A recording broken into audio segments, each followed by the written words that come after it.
Well, sorry YouTube, we're not going to be brook trout fishing today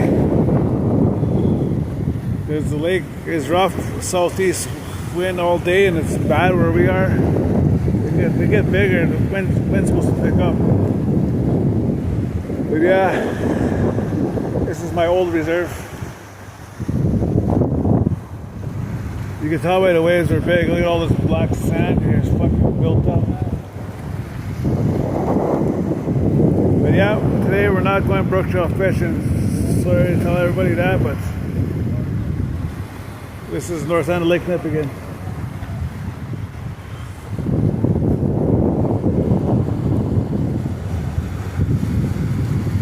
So we're gonna try again in a couple days. Hopefully this fucking wind is nice. Thank you guys.